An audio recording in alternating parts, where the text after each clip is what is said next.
तर आपल्या मराठा समाजाची फक्त शिंदे सरकारकडे अपेक्षा होती मराठा आरक्षण मिळणार म्हणून. म्हणून आपण मुंबईला गेलो. त्यानंतर आपल्याला शिंदे सरकारने मागण्या मान्य केल्या.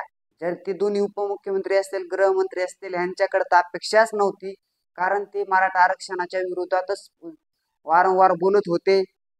जरांगे पाटलांवरती कारवाई करण्याची भाषा करत होते. त्याच्यामुळे त्यांच्याकडे तर अपेक्षाच नव्हती. पण ही शिंदे सरकारकडे अपेक्षा होती. त्यावेळेस सर्व आपल्या मागण्या मान्य केल्या. तर आपण गुलाल उधळला. त्यावेळेस जरांगे पाटील बोलले की ह्या गुलालाचा अपमान होऊन देऊ नका.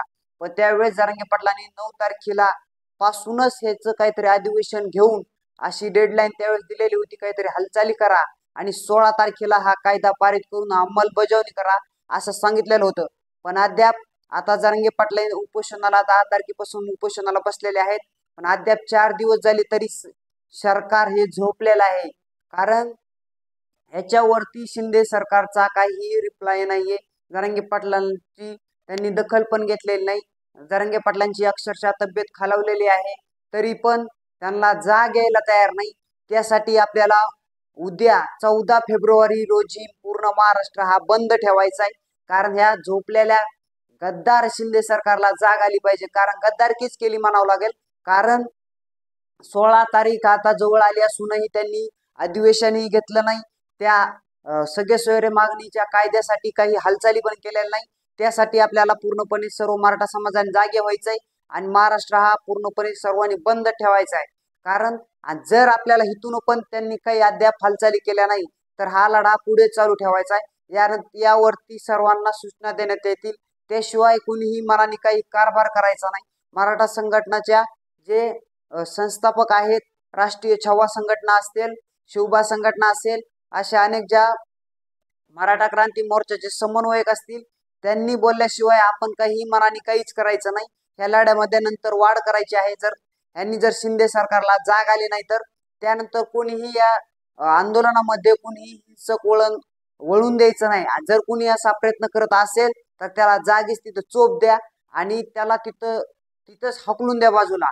कारण हे सर्व आंदोलन आपण शांततेत पार पाडायचंय. कारण जरांगे पाटलांनी आता सर्व आपल्या मराठा समाजावरती ही जबाबदारी सोपवलेली. कारण जरांगे पाटलांची तब्येत ही पूर्णपणे खालावली आहे. जरांगे पाटलांनी सांगितलंय की पूर्ण मराठा समाजाने जो काय तुम्हाला निर्णय योग्य वाटेल तो निर्णय की आपण शांततेने पार पाडा असा संदेश जरांगे पाटलांनी दिलेला आहे.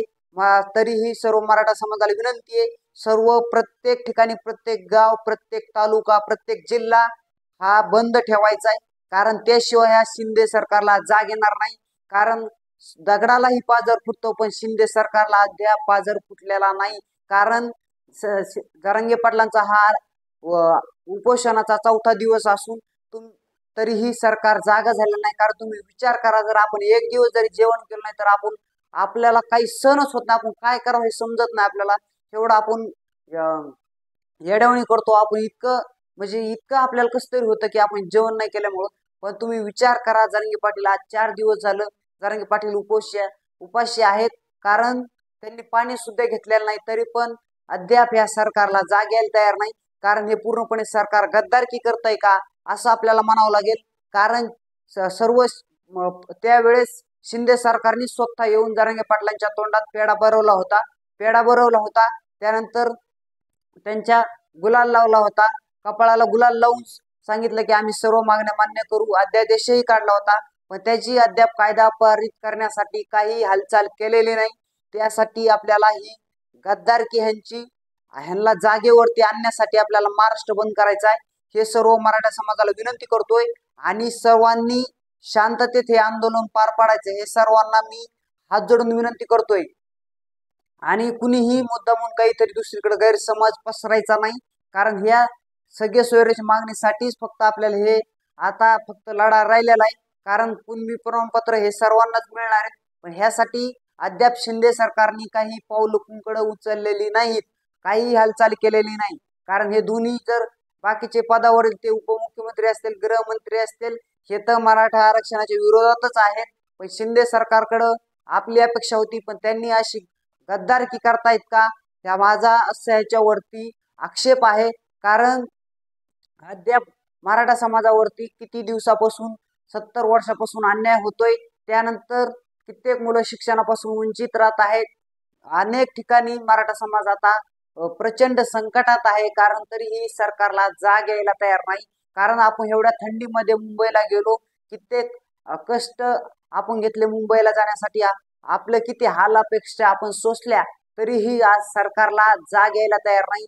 त्यामुळे आपण सर्व महाराष्ट्र बंद करायचा आहे, हे सर्व मराठा समाजाला विनंती करतो आणि इथेच थांबतो.